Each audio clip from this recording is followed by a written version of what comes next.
இரட்சகராகிய இயேசு கிறிஸ்துவின் நாமத்தினாலே உங்களுக்கு என்னோட அன்பின் வாழ்த்துக்கள்.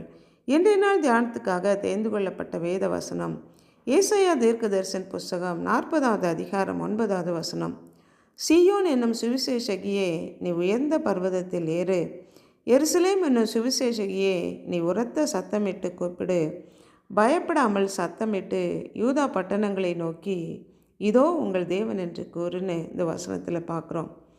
சுவிசேஷம் அப்படின்னா அது நற்செய்தி, ஆண்டவராகிய இயேசு கிறிஸ்துவை பற்றின நற்செய்தி. அவரே இரட்சகர், அவரே மீட்பர். மனுக்குலத்தின் மீட்புக்காக தம்மையே ஜீவ பலியாக ஒப்பு கொடுத்து மனுக்குலத்தை மீட்க வந்த இரட்சகர் என்கிற இந்த செய்தியை அறிவிப்பவர்கள் சுவிசேஷகர்கள். இந்த இடத்துல சீயோன் என்னும் சுவிசேஷகியே, நீ உயர்ந்த பர்வதத்தில் ஏறு. எருசலேம் என்னும் சுவிசேஷகியே, நீ உரத்த சத்தமிட்டு பயப்படாமல் சத்தமிட்டு கூப்பிட்டு சொல். இந்த வசனத்தில் பார்க்குறோம். ஒரு நற்செய்தியை, ஒரு செய்தியை, ஒரு எச்சரிப்பின் செய்தியை சொல்லணும், ஜனங்களுக்கு அறிவிக்கணும்னா உயரமான இடத்துலேருந்து சொல்லும்போது அது ஜனங்கள் கேட்கும்படி அவருடைய காதில் விழும். அப்படி போல் எல்லா ஜனங்களுக்கும் கேட்கத்தக்கதாக நீ உயர்ந்த பர்வதத்தில் ஏறி உரத்த சத்தமிட்டு பயப்படாமல் சொல்லு. எதை சொல்லணும்? இதோ உங்கள் தேவன் என்று கூறு. இவரே இரட்சகர், இவரே மீட்பர் என்ற செய்தியை நம்ம சத்தமாக எல்லாருக்கும் அறிவிக்க வேண்டியது. அடுத்த வசனத்தில், இதோ கர்த்தராகிய ஆண்டவர் பராக்கிரமசாலியாக வருவார், அவர் தமது புயத்தினால் அரசாழ்வார் என்கிறது 2வது நற்செய்தி. தேவனாகிய கர்த்தர் மறுபடியுமாக இந்த பூமிக்கு வரப்போகிறார். தம்முடைய ஜனங்களை மீட்டுக்கொள்வதற்காக ராஜாதி ராஜாவாக அரசாளுகிறவராக தேவனாகிய கர்த்தர் வரப்போகிறார். இந்த செய்தியை நீ சொல்லுன்னு சொல்லி இந்த வசனத்தில் நாம் பார்க்குறோம்.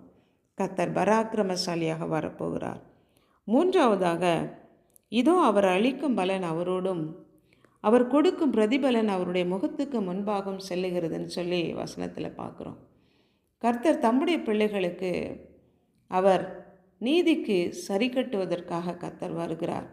அவர் செய்த நன்மைக்கு தக்கதாக அவர்களுக்கு பலனை கொடுப்பதற்காக, ரிவார்டு கொடுப்பதற்காக கர்த்தர் வருகிறார். அதே வழியிலே சத்துருக்களுக்கு தண்டனை கொடுப்பதற்காக, அவர்களுக்கு பிரதிபலன் கொடுப்பதற்காக கர்த்தர் வருகிறார். அவர் வைத்திருக்கும் பலன், பிரதிபலன் அவருடைய முகத்துக்கு முன்பாக வருகிறது.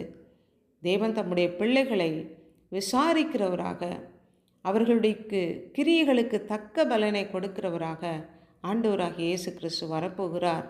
இந்த செய்தியை உயர்ந்த பர்வதத்திலிருந்து உரத்த சத்தமிட்டு பயப்படாமல் நாம் அறிவிக்க வேண்டியவர்கள். அன்புள்ள ஆண்டவரே, சீயோன் என்னும் சுவிசேஷகியே, எருசலேம் என்னும் சுவிசேஷகியே, உரத்த சத்தமிட்டு சொல்லுன்னு இந்த வசனத்தில் சொல்லப்பட்டபடி இரட்சகரை குறித்த நற்செய்தியை நாங்கள் அறிவிக்க கடமைப்பட்டவர்களாக இருக்கிறோம்.